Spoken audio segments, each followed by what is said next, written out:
Good morning. I hope you all are doing well and your day is going fine. Next week, Monday, when you come to class, that'll be the time we'll take our first midterm exam. And the exam, if you've had an exam from me before, is similar to the other exams. 20 multiple choice questions. This one has 5 short answer questions, about 2 hours in length. Should be pretty mellow. We'll turn in the lab we did from this week, the acid and base titrations lab. Also, exam prep 1 is due next week. And like in Chem 222 and Chem 221, exam prep is a single page double-sided where there's questions and the answer, and you show your work how to go from the question to the answer. So you know what the answer should be. Just kind of formulate your stuff until you get it there. Afterwards, we do have a lab. It's a titration of weak acids lab. It's very similar to what we did this week. We have only 2 titrations though, not 3 like we did last time.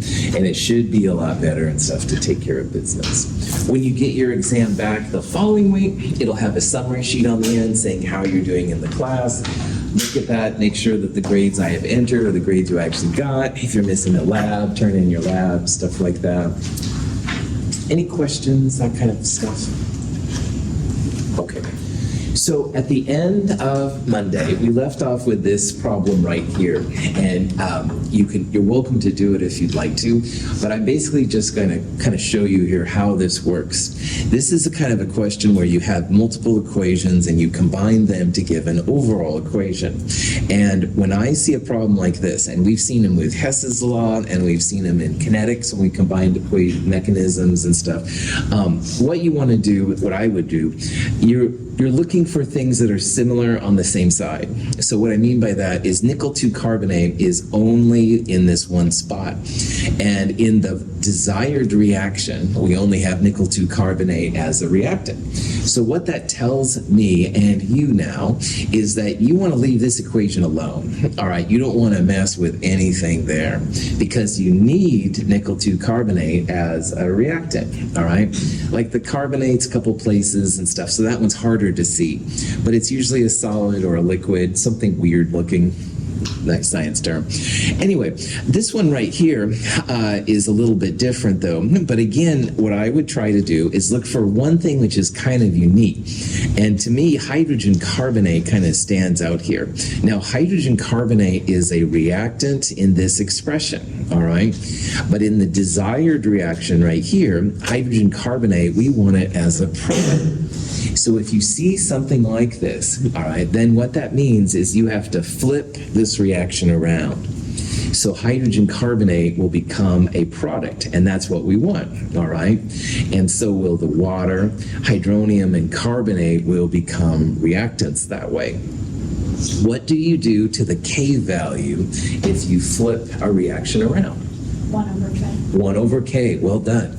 So in this problem, we're going to take 1 over this value, 1 divided by 4.8 times 10 to the minus 11th. And in a nutshell, when you add this equation with the flipped version right here, this is what you end up with. The carbonate, which was a product here, is canceled by the carbonate, which becomes a reactant right there. So if you would combine these equations to get this, what you can do then is multiply your K's together, making sure, once again, like Roy said, you do 1 over that value. So if you do that, all right, what you end up doing is going 6.6 times 10 to the minus 9 times 1 over 4.8 times 10 to the minus 11th. You can calculate this number first and then multiply it. That's cool. Either way, it becomes 140. And why that's kind of cool is because strong acids, as Francisco and I were talking about, strong acids are basically just H3O+. They don't exist as their strong acid form. And strong acids will absolutely wipe out bases. Carbonate is a weak base, and it's product favored. All right, this is going to go pretty good for sure. So again, look for the parts that are kind of unique. So like I looked at nickel 2 carbonate right away, reactant, don't have to do anything to that one. But hydrogen carbonate, which is kind of unique in this one, hydrogen carbonate is a product. So you've got to flip this reaction around. That means 1 over this value. And then the combined equation right there, you would take K1 times essentially 1 over K2. Any questions on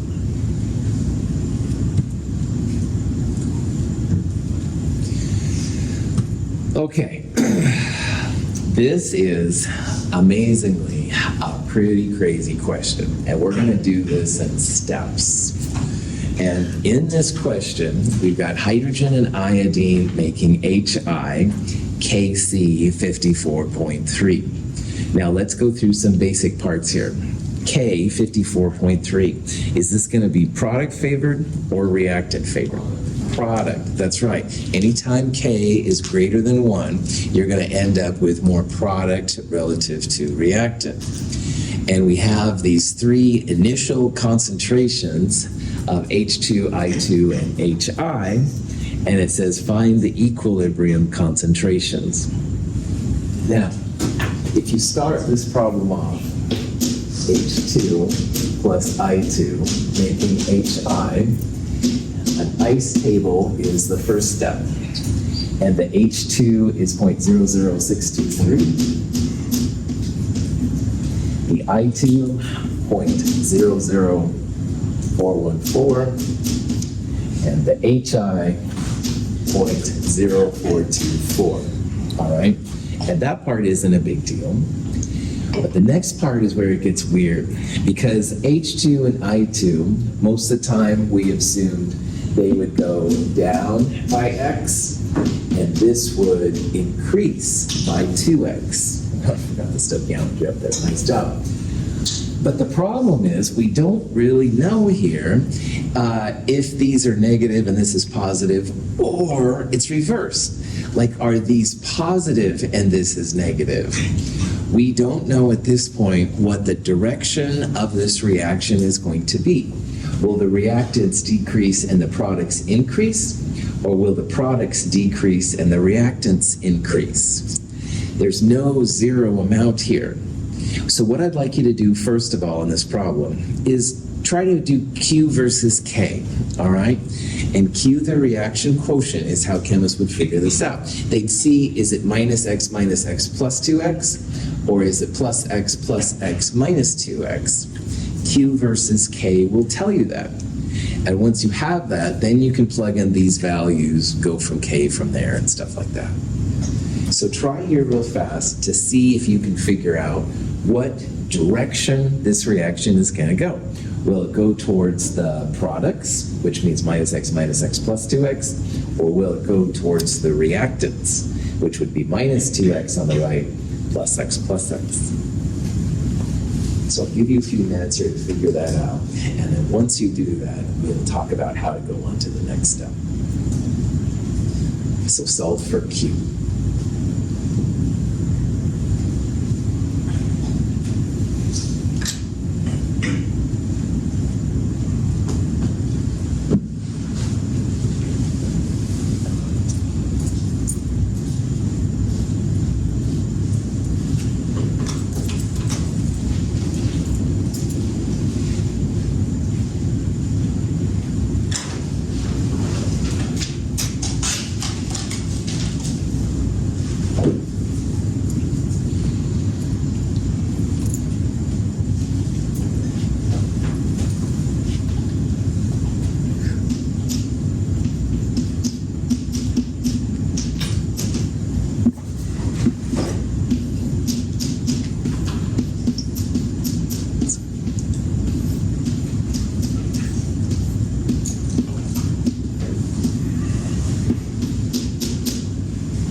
Thank you.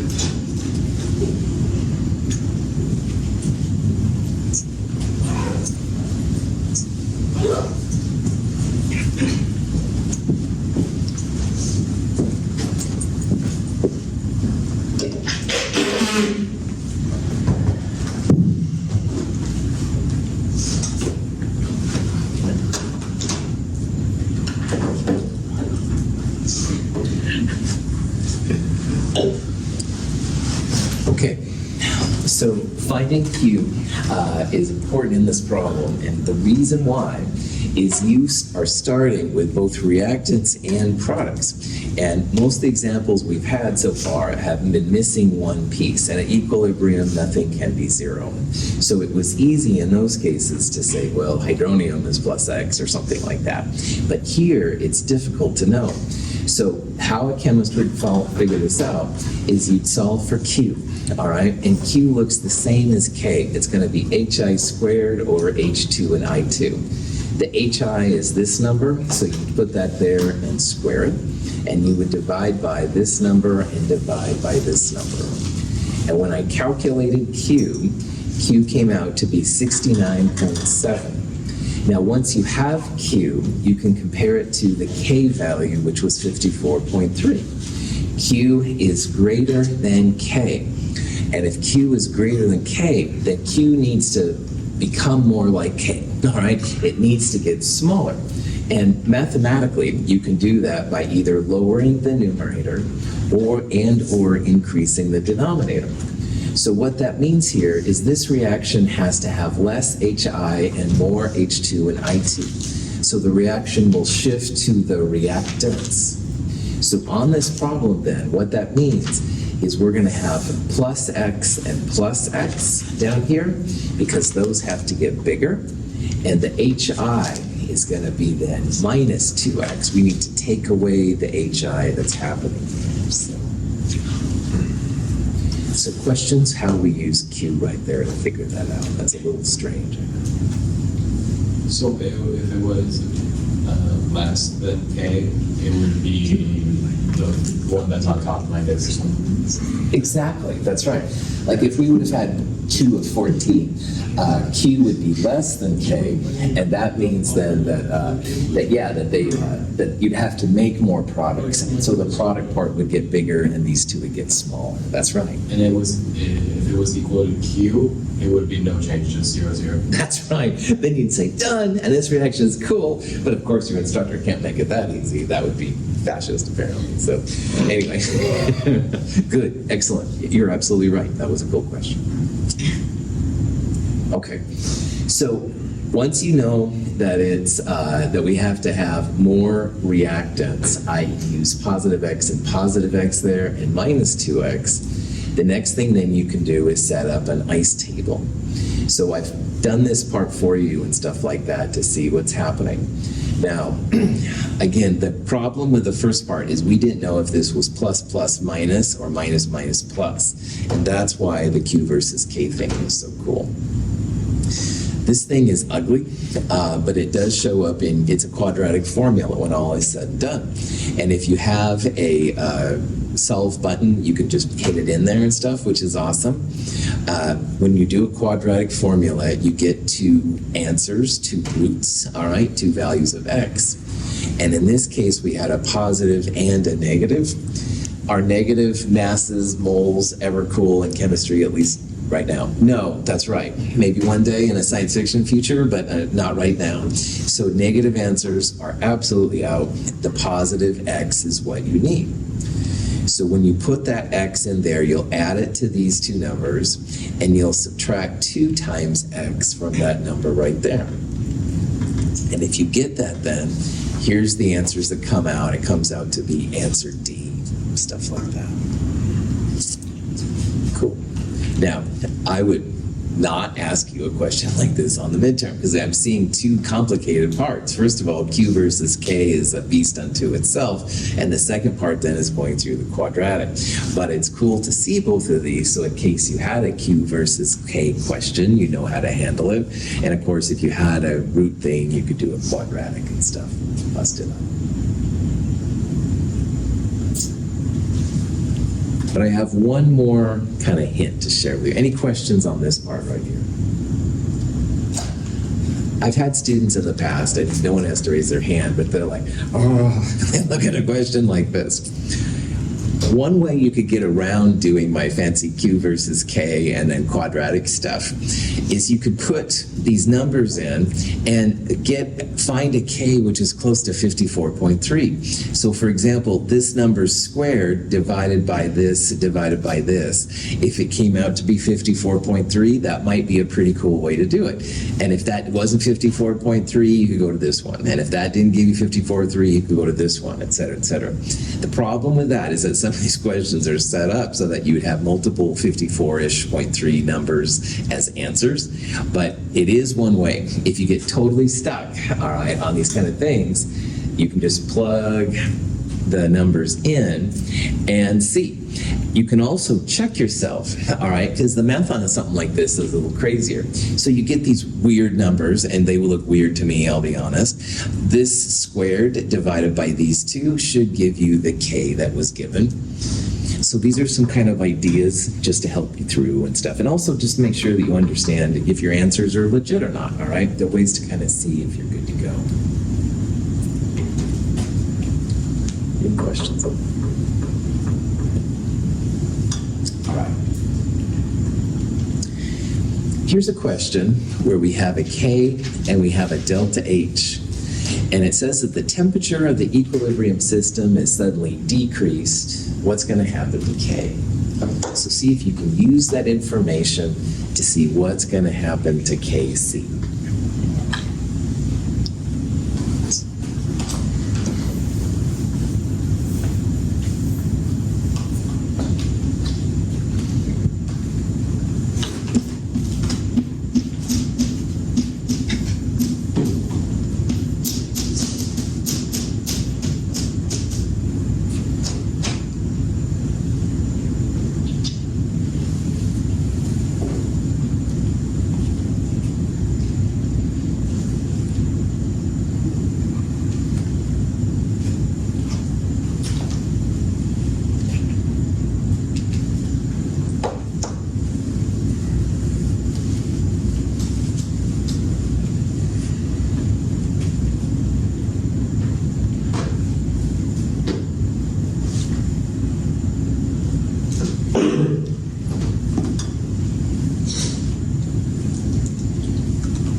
Okay.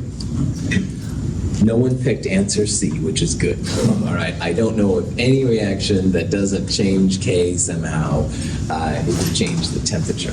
All right. Temperature affects things big time, affects kinetics and all that kind of jazz. But the question is then, does it make this value go up or does it make this value go down? So what we need to do on this one is figure out what a delta H 0 equals minus 18.8 kilojoules means, all right? What is the thermodynamic name for delta H? Which one? Enthalpy? Enthalpy, yeah, that works, absolutely, well done. Nice job, man. Yeah, enthalpy is going to be something we'll talk about here a lot, so I'm kind of previewing. Does anybody remember what the little superscript 0 means up there? Oh no, it's initial. It's initial. Getting warmer, not degrees. Getting closer. It's like closer to initial. Standard. Yeah. All right. Yeah. So if you're at, if you're here at Mount Hood, room temperature, room pressure, you should be good to go. If you're in Antarctica where it's cold, or if you're in Death Valley, which is really wild, then it may or may not be totally cool. All right. Now, so that's what that means. But the most important part is not about enthalpy at standard conditions. What does negative 18.8 kilojoules mean in terms of enthalpy? Temperature is going to take in you. Oh, so I'm looking for an endo or exothermic. That's what I'm looking at. Exo, right on. Negative delta H means exothermic, and that means that heat is given off, all right? So if you see a negative delta H, that means it's exothermic, all right? And energy is released. And what's really important for this problem is that exothermic means that heat is a product, all right? You can literally think about heat coming off this reaction. It's like a product. And by Le Chatelier's principle, we can then think about if the temperature all of a sudden gets cold, the temperature is going to have to warm itself up. Making it cold is like taking away heat, all right? And if you took away CCl4, we'd say the reaction shifts to the right. If you take away heat, same thing, all right? The reaction will shift trying to make more heat. So if it shifts to the right, are we going to have more products or less products? More products. And more products means then that the numerator of K will be bigger and the denominator will be smaller. So this means then that your K value will get bigger, all right? So this is a great review of what all this is, man. Delta H is enthalpy. And enthalpy can have positive or negative numbers. The negative number means that it's exothermic. Heat is being released. And so in Le Chatelier's principal question, which is really what this is all about, you can literally write heat as our product. If delta H was positive, you'd write it as a reactant, but here it's negative, so write it as a product. Then you start decreasing the temperature, you're taking it away. It's going to try and shift to the side that has heat to make more heat, to warm itself up. K here should get bigger. Any questions? All right. Here's a question where we have sodium hydroxide running around in some water. And the question is, what is the hydronium ion concentration of this solution? So see if you can use that information to figure this out. Strong bases are totally product favorable. There's no equilibria, no KBs or KAs or anything like that. See if you can figure it out.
Okay, so in this problem, you have some sodium hydroxide, you're placing it in water, and the question is, what's the hydronia concentration, all right?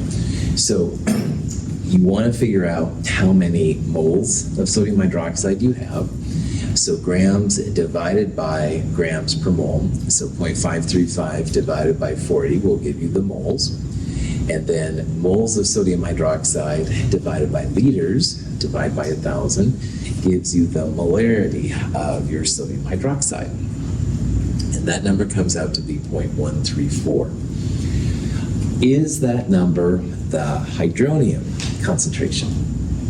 No, right on.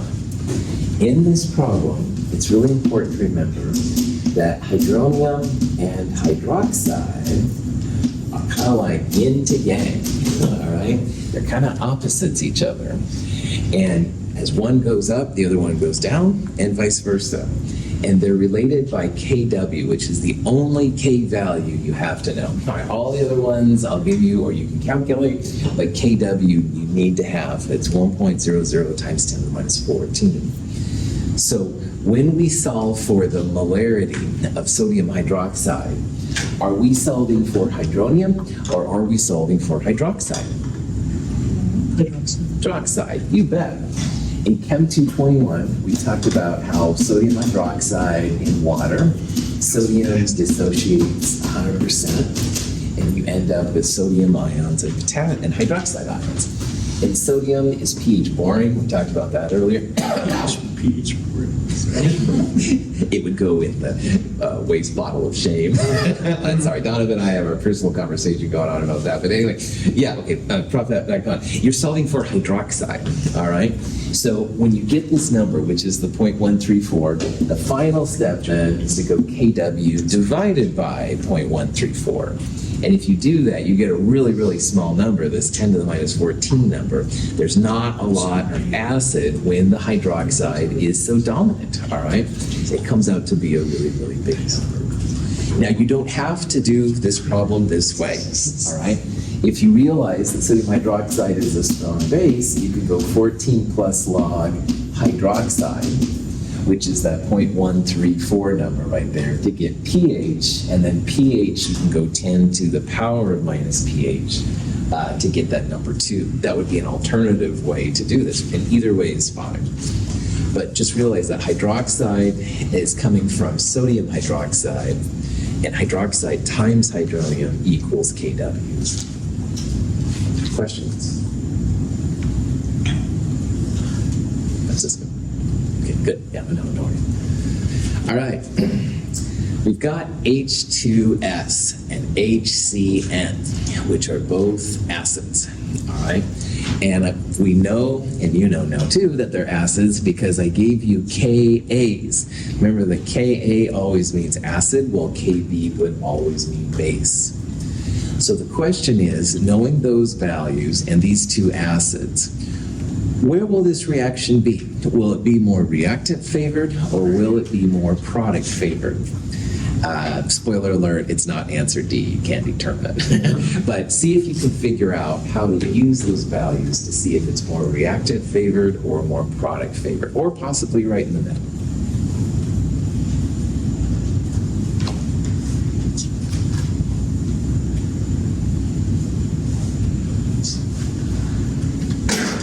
Questions?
when you have HCl reacting with acetate, the conjugate base of acetic acid, it makes acetic acid, the conjugate acid of acetate, and chloride.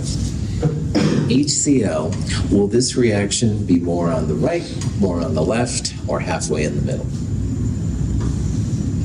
On the right, well done. And Emmanuel knew that as all these strong acids and strong bases push to the right side. So really, you don't, if they're equal moles, you can literally just write one-sided arrow, all right? Because 8 strong acids and strong bases push to the other side. Now, we don't have a strong acid in this one, but the same idea applies. Stronger acids push towards the weaker acids, all right? So if you have 2 acids, the stronger acid will push more to the opposite side than the weaker acid. So it's not going to be as dynamic as HCl. We'll still have an equilibrium, but the idea is the same. So we've got a Ka for H2S of 10 to the minus 7 and a Ka for HCN of 10 to the minus 10. Which of those acids is stronger? H2S, that's right. Bigger Ks mean more product favor. And when it comes to acids, the stronger acid is the acid that creates more hydronium. So as K becomes more product favored, you have more hydronium, the acid will get stronger. So these are both very, very weak acids compared to like HCl. But H2S is definitely the stronger acid, all right? A 10 to the minus 7 is 1,000 or so times bigger than the Ka for that one right there. So when you look at this reaction then, the reaction's going to go away from the stronger acid. The stronger acid pushes to the other side. If this is the strongest acid based on the Kas, this reaction will shift to the left, all right? You're going to have more reactant based on this. It'll still be an equilibrium, but you will have more on the left than the right. Yeah. Is there a method to calculate the K value of a weak acid weak base reaction? Yeah, it's a lot more complicated, and I'm not even going to talk about it, but it can be done, all right? And in a third-year chemistry class is called quantitative analysis, and they'll talk about the ways to do it and stuff, and I don't have really cool Henderson-Hasselbalch-like equations to share with you, so that's why that's just more fun than we need right now. But there are ways to do it and stuff. Good. Other questions? All right, so on a problem like this, if you have 2 Ks, all right, look for the stronger one. Stronger just means bigger number, all right? So 10 to the minus 7 is bigger than 10 to the minus 10. What that tells you then next is that the reaction will go away from the stronger acid. So HCl was stronger, it pushed to the right relative to acetic acid. It's the same idea here. The H2S will push away from itself. You'll have more reactant on this side. It'll move to the left. The HCN just doesn't have the push to push back against. And there are ways to do it, as Emmanuel asked, but no, it's just scary. Anyway, you can do the same thing with KBs as well, all right? The bigger KB will push towards the weaker KB. I didn't give you those in the problem, but if you look them up in the table, the cyanide KB is bigger. Its KB is bigger than KB for HS minus. So that's another way to tell you that it's going to push to the opposite side. Okay. Hydrocyanic acid, nasty stuff. First of all, the cyanide is really bad for humans and stuff, but it is a weak acid as well. Definitely be super careful around this one. But anyway, see if you can figure out the hydronium in a 0.1 molar solution of hydrocyanic acid. And there's the Ka value, which you'll need in this problem. So see if you can figure out what that is.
Okay, so if you have a Ka value, does that tell you that HCN is a strong or a weak acid? Weak. Weak, that's right. K is less than 1, reaction favored. Weak for chemists mean less hydronium. So any K that's less than 1, you're going to have a weak acid. Now, HCN, if it's the acid, to write a Ka expression, it's HCN plus water, equilibrium because it's weak, H plus donated by the acid to the water, which is acting as a base. It makes hydronium and cyanide, all right? So we're trying to figure out the amount of hydronium that's here. So set up an ice table.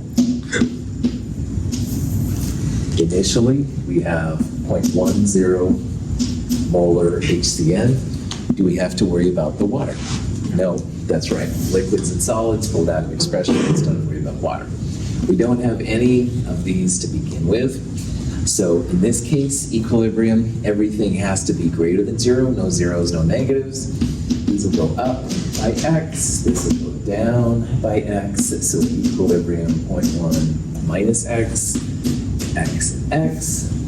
So your k value, which is 4.0 times 10 to the minus, thanks for playing 10 equals x times x, or x squared, 1.0 minus x. Questions so far? Okay. Those of you with a self function can put this in your calculator, get 2 roots for it, which is fantastic. However, if 100 times k, this number, is less than c, this number, then you're absolutely welcome to ignore this little minus x. And then it becomes x squared over 0.10. So if you rearrange this a little bit, x, which is, by the way, hydronium, equals square root Ka times Ca. So this is your Ka, 0.10 is your Ca, and when you solve for it, you get answer B, okay? So again, you can skip right to this part if you want. You could also use how pH for a weak acid equals minus log square root Ka times Ca. You don't have to do any ice tables that way. You'd solve for pH like I did here, and then 10 raised to the power of minus pH would give you the hydronium. Yeah. Okay. I have a question for you. So, if it was instead asking for OH instead of the H3O, would the equation be like the first part would be HCN, and then on the right it would be OH plus H2CN? Cool. So with this value, it has to be an acid form, all right? And acids only make hydronium, all right? If you had a KB, you could do something like that maybe and play around. But in this problem, since you're starting with HCN and you're having a Ka for an acid, then yeah, hydronium will be a product, that's right. Now what you could do at the end, let's say let's say this question asks for hydroxide. Well, once you solve for hydronium, then you could go Kw divided by hydronium to find hydroxide, and there'll be some non-zero amount there and stuff. Yeah. But in this case, A means acid, which means hydronium. So those kind of like all go together. Likewise, Kb means hydroxide, and then those kind of go together and stuff. Good question.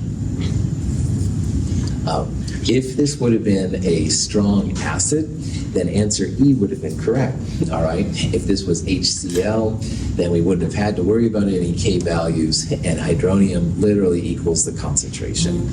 But with weak acids and weak bases, then you have to think about this interplay of things going on.